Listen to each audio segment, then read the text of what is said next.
ঘুমের মধ্যে আপনার কখনো এমন মনে হয়েছে যে কোনো কিছু আপনার বুকের উপর চাপ দিয়ে ধরেছে, আপনি পুরোপুরি সেই অশরীর হাতে নিস্তেজ হয়ে গেছেন, কোনো ক্রমেই হাত পা নাড়াতে পারছেন না বা শব্দ করে চিৎকার করতে পারছেন না, তাতে ঘুমোতে ভয় পাচ্ছেন।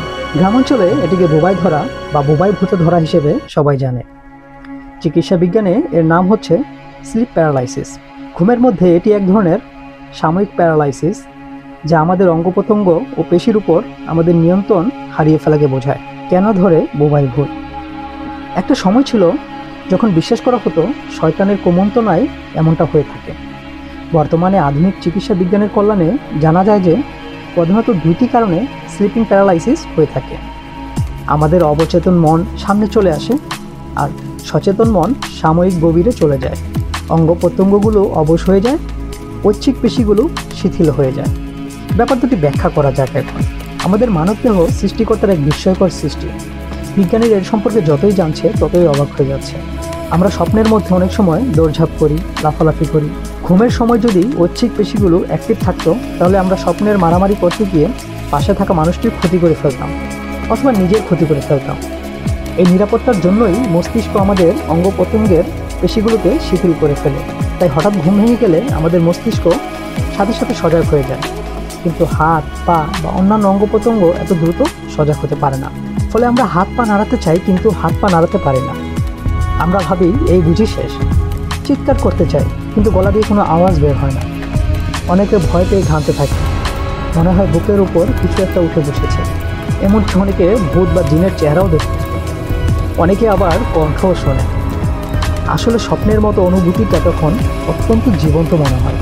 কীভাবে বোবা ভূত থেকে রক্ষা পাবো? স্লিপ প্যারালাইসিস থেকে স্থায়ীভাবে আসলে মুক্তির কোনো পদ্ধতি এখন পর্যন্ত আবিষ্কৃত হয়নি। জীবনে একবার হলেও এটার শিকার আপনাকে হতে হবে।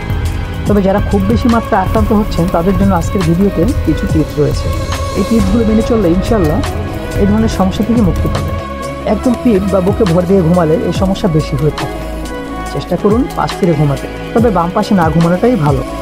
বাম দিকে ঘুমালে হৃদযন্ত্রে চাপ পড়ে। ঘুমের প্যাটার্ন পরিবর্তন করুন। প্রতিদিন কমপক্ষে 6 থেকে 8 ঘন্টা ঘুমানোর চেষ্টা করুন। দুপুরে না ঘুমানোই ভালো। এর পরিবর্তে টানা ঘুম শরীরের জন্য অনেক উপকারী। একদম নরম বিছানা পরিহার করুন। একটু শক্ত, যেমন অর্থোপেডিক্স ম্যাট্রেস বিছানায় ঘুমানোর চেষ্টা করুন। একদম নরম বিছানা ঘুমের সময় রক্ত সঞ্চালনে অনেক বাধা সৃষ্টি করে। আমাদের শরীরে কোথাও কোনো নার্ভ আঘাতপ্রাপ্ত হলে মস্তিষ্কে অক্সিজেন সরবরাহ বাধাগ্রস্ত হয়, ফলে মস্তিষ্ক জেগে ওঠে। ঘুমানোর আগে অবশ্যই ফোন, কম্পিউটার, ল্যাপটপ বা এই জাতীয় ইলেকট্রনিক্স ডিভাইস বন্ধ করুন বা একদম সাইলেন্ট করে রাখুন। ঘুমের মাঝে ছোট্ট একটি বিপ শব্দ আমাদের মস্তিষ্ককে অহেতুক জাগিয়ে তুলতে পারে। তখনই এই সমস্যাটা হতে পারে। ঘুমোতে যাওয়ার আগে সব ধরনের হিসাব নিকেশ, মামলা মোকদ্দমা, দুশ্চিন্তা ঝেড়ে ফেলুন। একদম ঠান্ডা ও স্থির মস্তিষ্ক নিয়ে ঘুমাতে যান। গভীর ঘুমের প্রয়োজন, তাই প্রাকৃতিকভাবে সাউন্ড স্লিপের চেষ্টা করুন। কলার মধ্যে প্রচুর সিডেটিভ রয়েছে। কলা বা আম খেলে খুব দ্রুত ঘুম আসে। আবার আপনার ফ্যানের ক্যাচ ক্যাচ আওয়াজ হলে তা দূর করার চেষ্টা করুন। কিন্তু যদি শত ব্যবস্থার পরেও বোবায় ধরে ফেলে তাহলে তখন কি করবেন?